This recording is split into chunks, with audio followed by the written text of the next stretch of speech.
ನಮಸ್ಕಾರ ಸ್ನೇಹಿತರೆ, ನಾನೇ ನಿಮ್ಮ ಅಂಬರೀಶ್ ಸಾವ್ರು ಮಾಡುವ ನಮಸ್ಕಾರಗಳು. ಹೇಗಿದ್ರೆ ಎಲ್ರು ಚೆನ್ನಾಗಿದ್ರೆ ಅಂತ ಅನ್ಕೊಂಡಿದ್ದೀನಿ.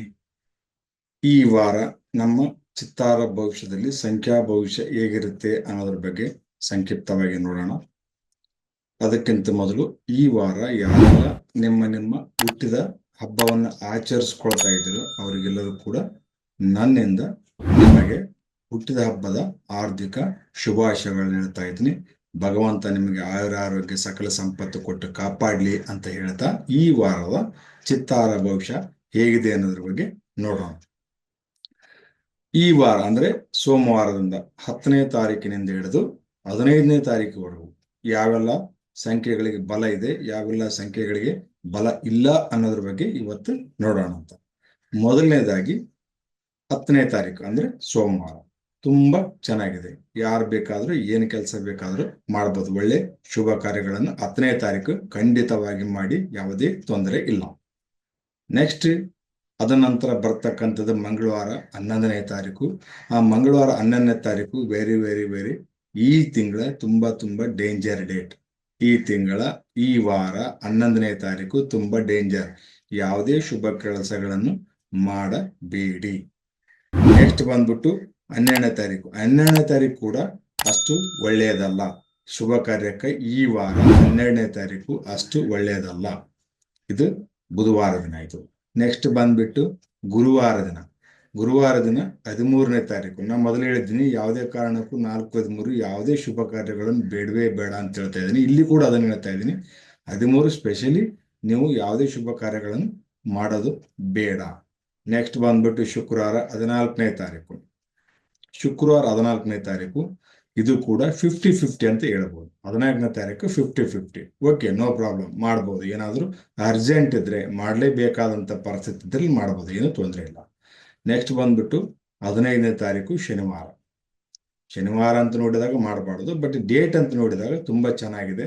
ಯಾವುದೇ ಶುಭ ಕಾರ್ಯಗಳನ್ನು ಕೂಡ ನೀವು ಮಾಡಿಕೊಳ್ಳಬಹುದು 15ನೇ ತಾರೀಕು. ನೆಕ್ಸ್ಟ್ ಶನಿವಾರ ಆಯ್ತಾ. ನೆಕ್ಸ್ಟ್ ಬಂದ್ಬಿಟ್ಟು ಭಾನುವಾರ. 16ನೇ ತಾರೀಕು ಯಾವುದೇ ಶುಭ ಕಾರ್ಯಗಳನ್ನು ಬೇಡವೇ ಬೇಡ. ಈ ವಾರ ಈ ತಿಂಗಳಲ್ಲಿ ವಿಶೇಷವಾಗಿ 16ನೇ ತಾರೀಕು ಯಾವುದೇ ಶುಭ ಕಾರ್ಯಗಳನ್ನು ಮಾಡೋದು ಬೇಡ ಅಂತ ಹೇಳ್ತಾ ಈ ವಾರದ ಸಂಖ್ಯಾ ಭವಿಷ್ಯದ ಜೊತೆಗೆ ನಾನು ಮೊದಲೇ ಹೇಳಿದ್ದೀನಿ, ಇನ್ನು ಮುಂದಿನಿಂದ ಪ್ರತಿ ವಾರ ನಾನು ಒಂದೊಂದು ಹೀಲಿಂಗ್ ಕೋಡ್ಗಳ ಬಗ್ಗೆ ನಿಮಗೆ ಹೇಳ್ತೀನಿ ಅಂತ ಹೇಳಿದ್ದೆ. ಹೋದ ವಾರ ನಾನು ಹೆಡ್ಏಕ್ ಬಗ್ಗೆ ಹೇಳಿದ್ದೆ. ಈ ವಾರ ಬ್ಯಾಕ್ ಪೇನ್, ವಿಶೇಷವಾಗಿ ಬ್ಯಾಕ್ ಪೇನ್ ಬಗ್ಗೆ ಒಂದು ಹೀಲಿಂಗ್ ಕೋಡ್ ಹೇಳ್ತಾ ಇದ್ದೀನಿ. ಯಾರಿಗೆಲ್ಲ ಬ್ಯಾಕ್ ಪೇನ್ ಇದು ಅವ್ರಿಗೂ ಒಂದು ಹೀಲಿಂಗ್ ಕೋಡ್ ಹೇಳ್ತೀನಿ. ಕೆಲವು ಮಂದಿ ಸಿಯಾಟಿಕ್ ಪ್ರಾಬ್ಲಮ್ ಇರುತ್ತೆ, right and left sciatic problem ಇರುತ್ತೆ, ಅವ್ರಿಗೂ ಕೂಡ ಒಂದು ಹೀಲಿಂಗ್ ಕೋಡ್ನ ಹೇಳ್ತಾ ಇದ್ದೀನಿ. ಈ ಹೀಲಿಂಗ್ ಕೋಡ್ಗಳನ್ನ ಹೇಗೆ ಬಳಸಬೇಕು ಅನ್ನೋದ್ರ ಬಗ್ಗೆ ನಾನು ಓದೋ ಸಂಚಿಕೆಯಲ್ಲಿ ಹೇಳಿದ್ದೀನಿ. ಯಾರೆಲ್ಲ ಓದೋ ಸಂಚಿಕೆ ನೋಡಿಲ್ಲೋ ಆ ಸಂಚಿಕೆಯನ್ನು ನೋಡಿ ಹೀಲಿಂಗ್ ಕೋಡ್ಗಳು ಬಳಸುವ ಪದ್ಧತಿ ಅದರಲ್ಲಿ ನಾನು ವಿವರಣೆ ಕೊಟ್ಟಿದ್ದೇನೆ. ಈಗ ಬಂದ್ಬಿಟ್ಟು ಬ್ಯಾಕ್ ಪೇನ್. ಬ್ಯಾಕ್ ಪೇನ್ ಏನೆಲ್ಲ ಹೀಲಿಂಗ್ ಕೋಡ್ಗಳು ಬರ್ತವೆ, ಏನೆಲ್ಲ ಹೀಲಿಂಗ್ ಕೋಡ್ಗಳು ಬರೆದುಕೊಳ್ಬೇಕು ಬಾಡಿ ಮೇಲೆ ಅನ್ನೋದ್ರ ಬಗ್ಗೆ ನೋಡೋಣ. ಬ್ಯಾಕ್ ಪೇನ್ಗೆ 7181-533 7181-533 ಇದು ಬ್ಯಾಕ್ ಪೇನ್ ಹೇಳ್ತಾ ಇರೋದು. ಇನ್ನೊಂದ್ಸಲ ರಿಪೀಟ್ ಮಾಡ್ತಾ ಇದ್ದೀನಿ.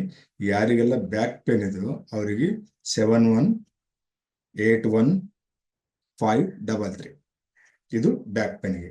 ಯಾರಿಗೆಲ್ಲ ಸಿಯಾಟಿಕ್ ಪ್ರಾಬ್ಲಮ್ ಇದೆಯೋ ಅವ್ರಿಗೇನಪ್ಪ ಅಂದ್ರೆ ವಿಶೇಷವಾಗಿ 8747-838 8747-838 ಈ ಒಂದು ಹೀಲಿಂಗ್ ಕೋಡ್ನ ನಿಮ್ಮ ಬಾಡಿಯ ಎಡಭಾಗದಲ್ಲಿ ಬರೆದುಕೊಂಡ್ರೆ, ನಿಮ್ಮ ದೇಹದ ಎಡಭಾಗದಲ್ಲಿ ಬರೆದುಕೊಂಡ್ರೆ ಈ ಸಿಯಾಟಿಕ್ ಪ್ರಾಬ್ಲಮ್ ಮತ್ತು ಬ್ಯಾಕ್ ಪೇನ್ ಏನದಲ್ಲ ಅದು ಹಂತ ಹಂತವಾಗಿ ಕಡಿಮೆ ಹೋಗುತ್ತೆ ಅಂತ ಹೇಳ್ತಾ ಇವತ್ತಿನ ಈ ಚಿತ್ತಾರ ಭವಿಷ್ಯನ ಮುಗಿಸ್ತಾ ಇದ್ದೀನಿ.